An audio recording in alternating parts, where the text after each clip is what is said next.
নমস্কাৰ চাবলৈ আৰম্ভ কৰিছে আছামিজ ট্ৰেণ্ডিং আজি 14 জুন আৰু ৰাতিপুৱাৰ কেইবাটাও গুৰুত্বপূৰ্ণ খবৰ আহি পৰিছে আৰু এনে ধৰণৰ খবৰসমূহ নিতৌ চাবলৈ চেনেলটো ছাবস্ক্ৰাইব কৰি ভিডিঅ'টোত এটা লাইক কৰি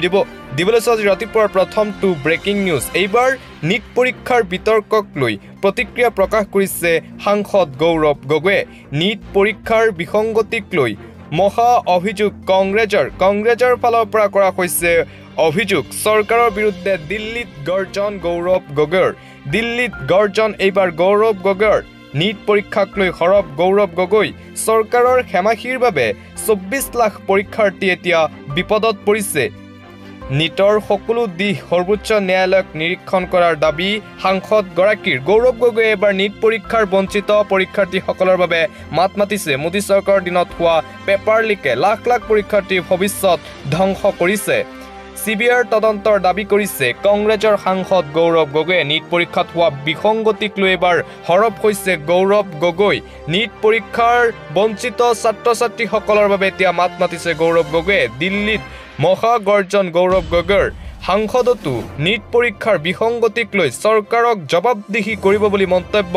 নৱনিৰ্বাচিত সাংসদ গৌৰৱ গগৈৰ নিট পৰীক্ষাৰ লাখ লাখ পৰীক্ষাৰ্থীসকলৰ লগত এতিয়া থিয় দিছে কংগ্ৰেছৰ নৱনিৰ্বাচিত সাংসদ যোৰহাট সমষ্টিৰ সাংসদ গৌৰৱ গগৈয়ে দিল্লীত কেন্দ্ৰীয় চৰকাৰ মোদী চৰকাৰ বিজেপি চৰকাৰৰ বিৰুদ্ধে সৰব হৈছে গৌৰৱ গগৈ সংবাদ মেলযোগে নিট পৰীক্ষাৰ বিসংগতিক লৈ এইদৰে এটাৰ পিছত আন এটা ডাঙৰ মন্তব্য কৰে গৌৰৱ গগৈয়ে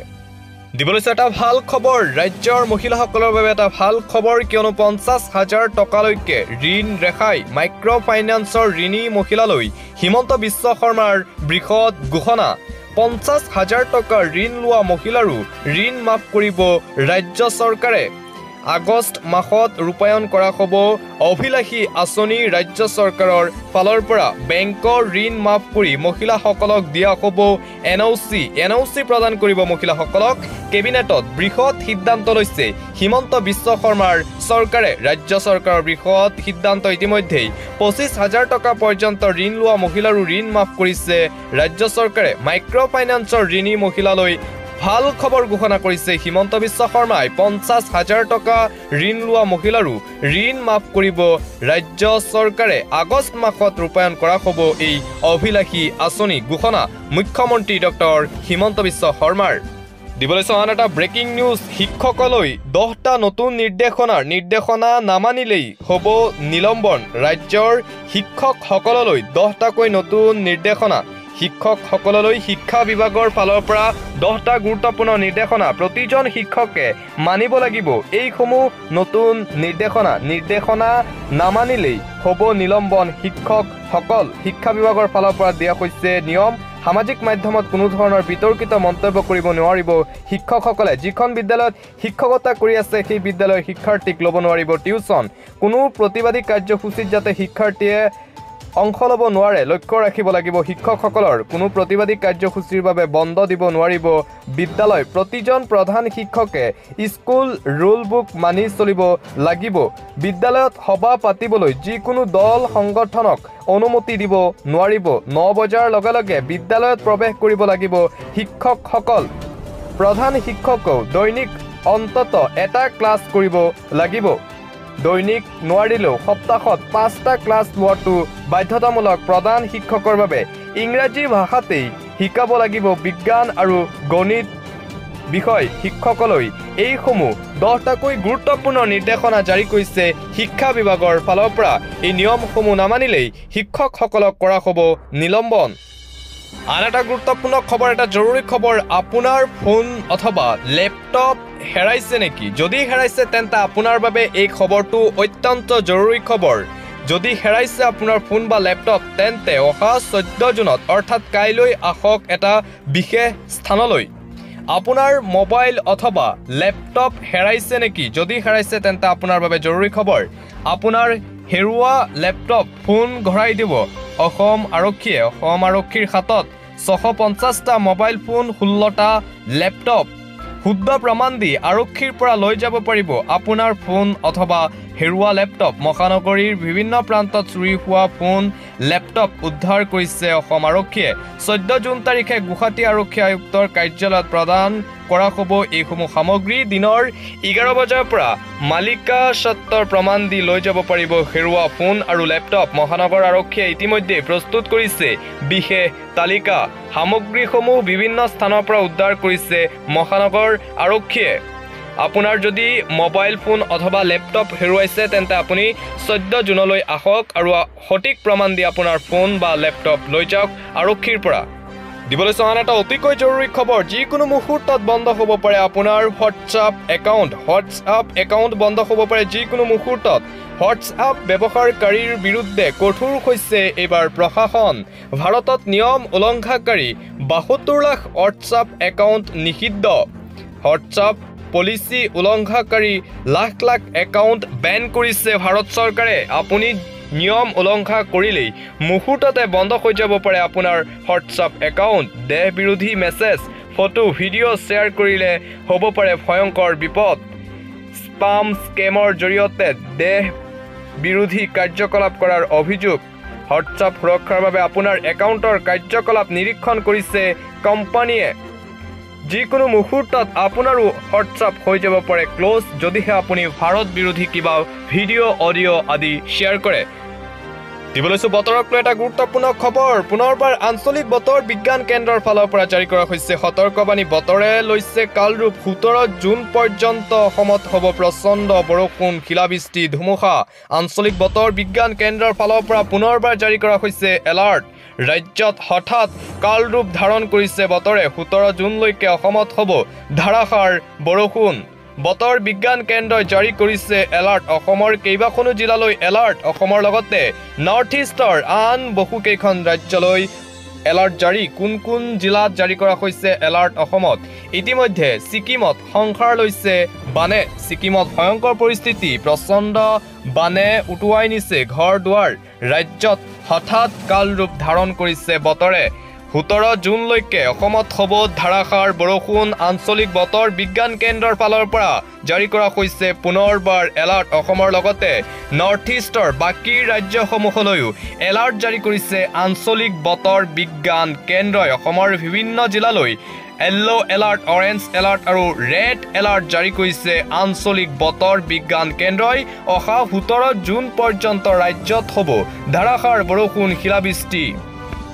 পৰৱৰ্তী খবৰ ৰাজ্যৰ প্ৰশাসনৰ ফালৰ পৰা যি এছঅপি জাৰি কৰা হৈছিল পৰিবহণ বিভাগৰ ফালৰ পৰা যি এছঅপি জাৰি কৰা হৈছিল সেই এছঅপি জাৰিৰ পিছতেই খুবত জ্বলিছে এতিয়া ই-ৰিক্সা চালকসকলৰ এতিয়া প্ৰতিবাদ প্ৰশাসনৰ বিৰুদ্ধে এছঅপি জাৰি কৰাৰ পিছতে খুবত জ্বলিছে ই-ৰিক্সা চালক এছঅপি জাৰিৰ পিছতে খুবত জ্বলিছে ই-ৰিক্সা চালকসকল কলিয়াবৰৰ জখলাবন্দাত তীব্ৰ প্ৰতিবাদ ই-ৰিক্সা চালকৰ ৰাষ্ট্ৰীয় ঘাইপথত ই-ৰিক্সা চলাচলত নিষেধাজ্ঞা জাৰি কৰিছিল পৰিবহণ বিভাগে জৰিমনা বিহিছিল বহু ই-ৰিক্সা চালকক তাৰ পিছতে প্ৰতিবাদী কাৰ্যসূচী ইয়াৰ পিছতে এতিয়া ৰাজপথলৈ ওলাই আহিছে ই-ৰিক্সা চালক কোনোমতে পেটৰ ভাত মুখ লোৱা ই-ৰিক্সা চালকৰ এতিয়া হাহাকাৰ অৱস্থা মুখ্যমন্ত্ৰীৰ হস্তক্ষেপ দাবী কৰি ব্যৱস্থা গ্ৰহণৰ দাবী ই-ৰিক্সা চালকসকলৰ আৰু এইদৰে এবাৰ কলিয়াবৰত ই-ৰিক্সা চালকসকলে ৰাষ্ট্ৰীয় ঘাইপথত প্ৰতিবাদ সাব্যস্ত কৰিছে এছঅপি জাৰি হোৱাৰ পিছতেই পৰৱৰ্তী খবৰ চুবুৰীয়া ৰাজ্য ছিকিমত প্ৰকৃতিৰ কালৰূপ দেখা পোৱা গৈছে আন প্ৰান্তৰে যোগাযোগ বিচ্ছিন্ন হৈছে উত্তৰ ছিকিমত ভয়ংকৰ পৰিস্থিতিৰ সৃষ্টি হৈছে প্ৰকৃতিয়ে লৈছে ৰুদ্ৰৰূপ উত্তৰ ছিকিমৰ সৈতে যোগাযোগ বিচ্ছিন্ন হৈছে ছিকিমৰ আন প্ৰান্তৰে বিচ্ছিন্ন হৈছে যোগাযোগ ভয়ংকৰ পৰিস্থিতিৰ সৃষ্টি হৈছে ছিকিমত প্ৰচণ্ড বৰষুণৰ কালৰূপ ধাৰণ কৰিছে তিষ্টা নদীয়ে হঠাৎ অহা বানে দাহিমুখী নিয়ে সকলো ছিকিমত ভয়ংকৰ পৰিস্থিতি মুহূৰ্তৰ ভিতৰতে খহাই নিছে দলং ঘৰ দুৱাৰ ৰাজপথ খহাই নিয়াৰ ফলত হাহাকাৰ পৰিস্থিতিৰ সৃষ্টি হৈছে ছিকিমত ধ্বংসস্তূপত পৰিণত হৈছে ইটোৰ পিছত সিটো বাসগৃহ এই পৰ্যন্ত 3জন নিখোজ হোৱাৰ খবৰ আহি পৰিছে ছিকিমৰ পৰা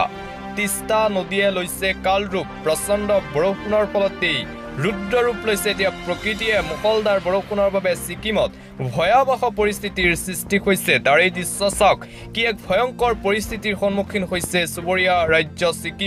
ছিকিমত ক্ৰমান্বয়ে প্ৰকৃতিয়ে লৈছে কাল ৰূপ আৰু এইদৰে ভয়ংকৰ ৰূপ লৈছে প্ৰকৃতিয়ে ছিকিমত দিবলৈছো অন্য এটা খবৰ এটা ৰাজনৈতিক খবৰ ৰাইজৰ মাজত পুনৰ শক্তিশালী ৰূপত প্ৰত্যাৱৰ্তন কৰিব AIUDF দলে নগাঁও লোকসভা সমষ্টিৰ AIUDF দলৰ যিগৰাকী প্ৰাৰ্থী আছিল আমিনুল ইছলাম আৰু নগাঁও ধিং সমষ্টি বিধায়ক আছিল আমিনুল ইছলাম আৰু আমিনুল ইছলামে লোকসভা নিৰ্বাচনত এইবাৰ শোচনীয় পৰাজয় বৰণ কৰিছিল আৰু পৰাজয় বৰণ কৰাৰ পিছত প্ৰথমটো সাক্ষাৎকাৰ দিছিল আছামিজ ট্ৰেণ্ডিঙত দিয়া সাক্ষাৎকাৰক আমিনুল ইছলামে কয় পুনৰ শক্তিশালী ৰূপত আহিব AIUDF বিগত লোকসভা নিৰ্বাচনত কিয় ৰাজ্যে প্ৰত্যাখ্যান কৰিছিল AIUDFক আমাৰ প্ৰশ্ন আছিল আৰু আমিনুল ইছলামে কয় ৰাজ্যৰ মাজলৈ আকৌ শক্তিশালী ৰূপত আমি ঘূৰি আহিম লোকসভা নিৰ্বাচনত AIUDFক প্ৰত্যাখ্যান কৰিছিল ৰাজ্যৰ মতামত গ্ৰহণ কৰি ভুলসমূহ আঁতৰাবলৈ চেষ্টা কৰিম বুলি মন্তব্য আমিনুল ইছলামৰ লোকসভা নিৰ্বাচনত নগাঁৱৰ পৰা পৰাজয়ৰ পিছত আমিনুল ইছলামৰ প্ৰথমটো সাক্ষাৎকাৰ 2019ত কংগ্ৰেছে কলিয়াবৰত নগাঁও AIUDF দলে প্ৰাৰ্থী দিয়া নাছিল কিছু লোকে কৈছিল AIUDF দল এমাহ ছমাহ চলিব কিন্তু বৰ্তমান 19 বছৰলৈকে চলি আছে আৰু নগাঁও লোকসভা সমষ্টিৰ পৰা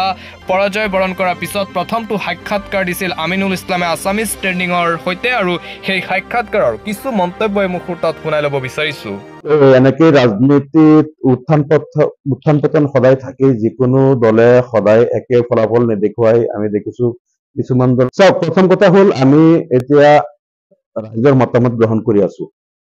সমগ্ৰ অসমত আমাৰ বিধায়কসকলেই হওক বা কেন্দ্ৰীয় নেতৃবৃন্দ আমি কৈছো যে আমি ৰাইজৰ ওচৰত যাম আমাৰ ভোটাৰ আৰু সৰ্বসাধাৰণ আমাৰ কৰ্মী বা ভোটাৰ ৰাইজৰ পৰা আমি মতামত ল'ম যে তেওঁলোকে কিয় আমাক এইবাৰ ভোট নিদিলে আমাৰ ক'ত ভুল আছিল আৰু আমি প্ৰথমতে মেণ্ডেটটো মানি লৈছো ৰাইজে যি জনাদেশ দিছে আমি মানি লৈছো আৰু আমি ৰাইজৰ পৰা মতামত ল'ম আপোনালোকে আমাক ক'ত বেয়া পালে আমাৰ কি ভুল হ'ল সেই ভুলবিলাক ৰাইজে যিখিনি আমাক ক'ব সেই ভুলখিনি আমি পৰ্যালোচনা কৰি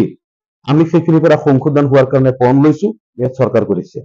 কংগ্ৰেছে 2019 লোকসভা নিৰ্বাচনত কলিয়াবৰ আৰু নগাঁও কেৱল AIUDFৰ দয়াৰ কাৰণে জিকিছিল নহলে একমাত্ৰ তেওঁলোকে বৰপেটা আসনখন লৈ সন্তুষ্ট থাকিব লগে লগে তেতিয়াতো কংগ্ৰেছ শেষ হোৱা নাই গতিকে এনেকৈ কোনো দলক কোনেও ক'ব নোৱাৰে যে দল শেষ হ'ল বুলি আজি চন্দ্ৰবাবু নাইডু তেওঁ সকলোৱে ভাবিছিল যে তেওঁ শেষ হৈ গ'ল বুলি কিন্তু আজি শক্তিশালী কামবেক কৰিছে আমাৰ AIUDF দলে শক্তিশালীভাৱে কামবেক কৰিব আৰু এনেকুৱা হ'ব পাৰে অহা নিৰ্বাচনত কংগ্ৰেছতকৈ আমি অধিক আসন পাম AIUDFক কোনেও নিক্ষেপ কৰিব নোৱাৰে কংগ্ৰেছেতো এই দলৰ জন্মলগ্নৰ পৰাই কৈ আছে এমাহত দল শেষ কৰি দিম কেতিয়াবা 6 মাহ কেতিয়াবা 1 বছৰ কেতিয়াবা 3 মাহ এনেকৈ কৈ আছে 2005 চনৰ পৰা এই দল নিক্ষেপ হৈ যাব এনেকৈ কৈ 19 বছৰ পাৰ হ'ল এতিয়াও সেই কংগ্ৰেছে কৈ আছে দল শেষ হ'ল কংগ্ৰেছে সগুণৰ দুৱাত গৰু নমৰে গতিকে কংগ্ৰেছে যিমানেই কওক AIUDFক নিক্ষেপ কৰিব নোৱাৰে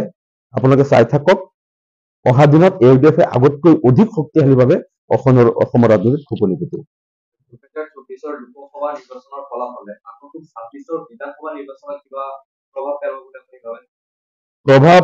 নেপেলাই বুলি মই ভাবো আৰু আমি ভাবো যে এই নিৰ্বাচনে আমাৰ চকু খুলি দিছে পূৰ্বত যদি আমাৰ ভুল আছিল সেইবিলাক উনতিয়াই সেই ভুলবিলাক সংশোধন কৰি নতুন উদ্যমৰে নতুন প্ৰেৰণাৰে আমি দলটো কৰি যোৱাৰ এটা আমি এতিয়া সুযোগ লাভ কৰিছো আমি ভাবো এই সুযোগ লৈ পেলাই যেতিয়া আমি ফিল্ডত নামিম হয়তো পূৰ্বে আমি 3বাৰ নিৰ্বাচনত আমি যিমান বিধায়ক পাইছিলো তাতকৈ অধিক বিধায়ক 2026ত আমি পাম বুলি আশাবাদী নিশ্চয় পৰিৱৰ্তন হ'ব আৰু পৰিৱৰ্তন অৱশ্যম্ভাৱী